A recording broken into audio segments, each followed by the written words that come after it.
Assalamualaikum warahmatullahi wabarakatuh. Waalaikumsalam warahmatullahi wabarakatuh. Sahabat surga semuanya, yang mana kita ketahui teman-teman sahabat surga ini kan dari kalangan remaja.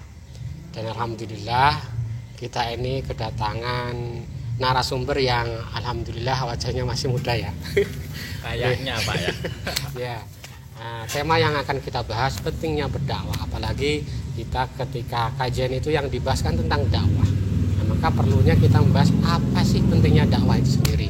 Nah, untuk pembahasan kita sebelum kita mulai, boleh kenalan dulu Mas.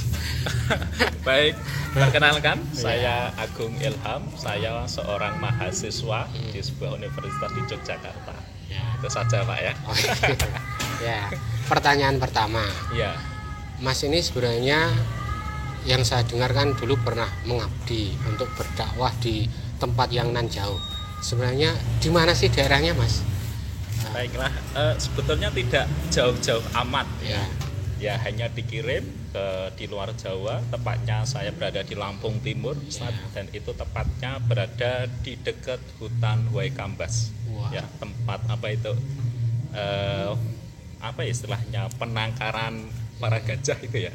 Oh ya. Ya, konservasi gajah itu dekat hutan itu kira-kira 3 atau 4 kilometer.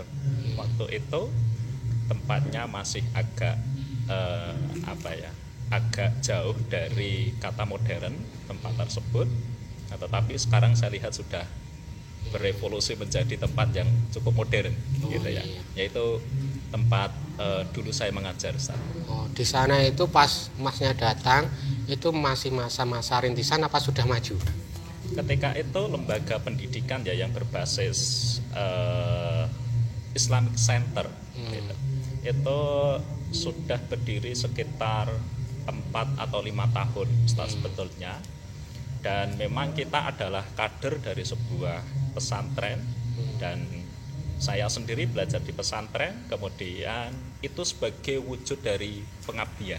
Pengabdian. Ya, jadi ketika di pondok tidak hanya diajarkan bagaimana kita pinter mengaji, tidak, tetapi bagaimana kita mempunyai mental untuk berdakwah, mempunyai keinginan yang dalam untuk mengembangkan dan memberdayakan masyarakat seperti itu. Apa yang disampaikan Mas tadi kan katanya dulu kan belum sebegitu modern tempat pendidikannya. Jadi itu masih ngerintis. Jadi yang dididik itu tidak saja santri, juga orang-orang yang di sekitar situ juga. Ya, betul sekali Ustaz. Itu bukan sebuah sekolah formal, tetapi di situ Islamic Center. Islamic Center itu istilahnya ya orang mengaji datang ke situ kemudian pulang. Nah, itu programnya ada anak-anak kecil, ya TK, kemudian ada diniyah, madrasah diniyah, kemudian ada kajian malam, ya itu ada bapak-bapak, ada ibu-ibu, kemudian kita juga ada program pengajian keliling ke kampung-kampung di sekitar situ. Mungkin 1 minggu 1 kali untuk ibu-ibu, seminggu 1 kali untuk bapak-bapak, atau nanti ada kajian yang diadakan oleh suatu kampung sehingga mengambil kita gitu ya, memberi kesempatan kita untuk belajar bersama begitu Ustaz. Nah, ini pertanyaan yang selanjutnya, pas waktu berdakwah dari berbagai lapisan itu, metode yang digunakan dan pas untuk kalangan masyarakat bukan santri, kan katanya juga menyampaikan di masyarakat, juga ada kultum, juga ada majelis taklim untuk kalangan ibu-ibu. Kalau di sana gimana pendekatannya, dengan metode apa? Kita sebetulnya itu berdakwah, Ustaz. Ya. Yang namanya berdakwah itu kita mengajak dan mengiming-imingi kebaikan apa yang kita dakwahkan. Kalau kita melihat kernet itu bahasa Indonesianya kenek ya. Kenek bis. Oh, kenek bis. Kenek bis. Oh, ya. Dakwah itu seperti kenek itu. Oh, ya. Pada para penumpang ya, mempromosikan loh ini bis saya. Membaik-baikkan ini loh bis saya. Ayo silahkan ikut bis saya. Yuk. Ya. Gitu. Jadi kelebihan bis itu kita sampaikan kepada para penumpang agar mereka tertarik. Pun begitu dalam berdakwah, kita menyampaikan Islam itu yang ramah. Islam itu yang indah, Islam itu yang asyik, Islam itu yang membahagiakan. Nah, jadi mereka tertarik dengan itu. Maka kita tidak hanya sekedar mengajar di kelas, Ustaz, berkultum tidak, tapi kita bikin kursus-kursus olahraga, kursus-kursus ketampilan, kemudian pentas seni, kemudian drama, kemudian perlombaan-perlombaan, kemudian kita berdayakan pemuda itu ya untuk belajar pertanian. Kita di sana punya sekitar 5 hektar tanah ya, ditanami sayur mayur, kemudian ditanami singkong. Nah, itu merupakan media dakwah, Ustaz. Jadi mereka tidak hanya belajar cara mencari uang, tidak hanya belajar keterampilan, tidak hanya belajar olahraga, tetapi di situ ada sisipan-sisipan ajakan untuk berbuat baik. Oh, jadi yang saya tangkap dari penyampaian Mas, ternyata ada stimulus untuk menjaring dakwah itu tidak harus menyampaikan tentang agama, tapi ada sarana yang lainnya. Ya, betul sekali. Ya, contohnya tadi ada drama, olahraga, yang ikut serta harus masyarakat ada di situ ya. Semua lapisan ada. Wah. Jadi misalkan ini ada klub olahraga, kita setiap sore latihan, itu 1 jam atau 1 jam setengah. Nah, mereka tidak hanya sepak bola, nanti kita juga ada kegiatan malam gitu. Misalkan malam yuk kita adakan kumpul-kumpul bersama, ngopi bersama.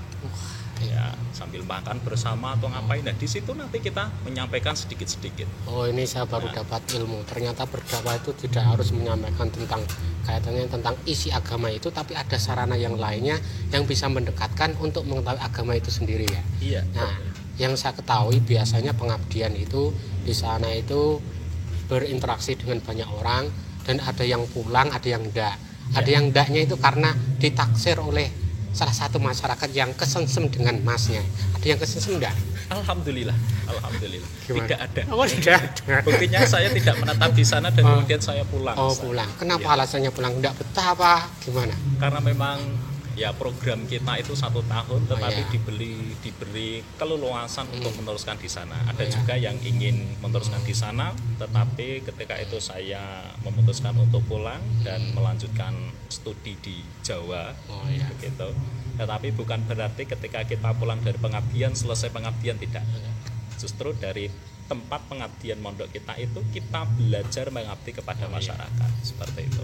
Ya. Jadi poin yang terpenting apa yang disampaikan Mas tadi, ternyata berdakwah itu tidak hanya kita menyampaikan tentang isi agama itu, tapi ada sarana-sarana yang lainnya yang bisa mendekatkan untuk mengetahui inti dari agama itu sendiri. Nah, selanjutnya ini pertanyaan yang terakhir. Iya.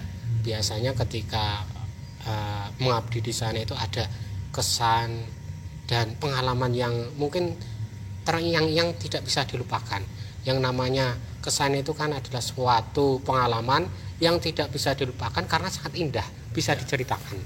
Kalau kenangan indah itu tidak bisa kita ceritakan semuanya, sebagian kecil-kecil saja. Apa? Itu adalah kali pertama saya belajar terjun di masyarakat, apalagi tempatnya ya lumayan jauh dari tempat tinggal saya. Kemudian di sana mengajar anak-anak kecil, ya. Mengajar itu anak-anak kecil itu tidak seperti yang kita bayangkan ya, ngajar di kelas semuanya tertib, tidak, banyak sekali yang nakal. Bahkan waktu itu ada beberapa pemuda yang memang masih kental dengan yang namanya judi, ada waktu itu masih ada yang kental yang namanya minum-minuman keras. Nah, untuk mendekati itu kan tidak mudah. Nah, pendekatan yang kita gunakan ya seperti yang saya ceritakan tadi. Nah, disitulah pengalaman yang mengesankan bagi saya. Gitu. Bagus sekali ini, pengalaman yang sangat berkesan yang bisa kita ambil hikmahnya dalam kehidupan sehari-hari. Ternyata berdakwah itu ketika pendekatannya dengan orang-orang yang seperti itu, apa yang disampaikan Mas tadi. Ya, kalau disampaikan tentang wala taqrabuz zina, mereka pada pergi semuanya. Tapi ketika diajak untuk berolahraga, diajak untuk membuat sebuah drama, dan mereka ikut serta berinteraksi dengan kita, itu nanti akan ada pendekatan-pendekatan yang selanjutnya kita bisa untuk ajak berbuat baik. Nah, betul sekali. Ya. Alhamdulillah Pada kesempatan kali ini kita mewawancarai Mas Agung yang mana pengalamannya sangat banyak sekali kaitannya tentang pengabdian dulu, dan ternyata dakwah apa yang disampaikan Mas Agung tidak berhenti di sana, tapi ketika lanjut studi bukannya berhenti tapi lanjut berdakwah untuk selanjutnya. Mudah-mudahan banyak hikmahnya. Ada pesan yang selanjutnya yang disampaikan oleh sahabat surga. Baiklah teman-teman, kita hidup itu untuk menebar kebaikan, ya, karena khairun nas anfa'uhum linnas. Apapun ya profesi kita, apapun keahlian kita, kita niatkan untuk menebar kebaikan, untuk menebar manfaat kepada orang lain. Itu saja, terima kasih. Sebentar ya Mas Agung, sebelum saya tutup. Ini ngomong-ngomong, ini ada Izaura. Ini apa ini? Izaura ini apa? sebuah minuman yang apa ya? Ya sebetulnya ini air putih tetapi mempunyai pH yang sangat tinggi begitu ya. Saya kurang begitu mengetahui karena ini. Yang penting bahasa paling cepat, intinya ini iklan. Iya.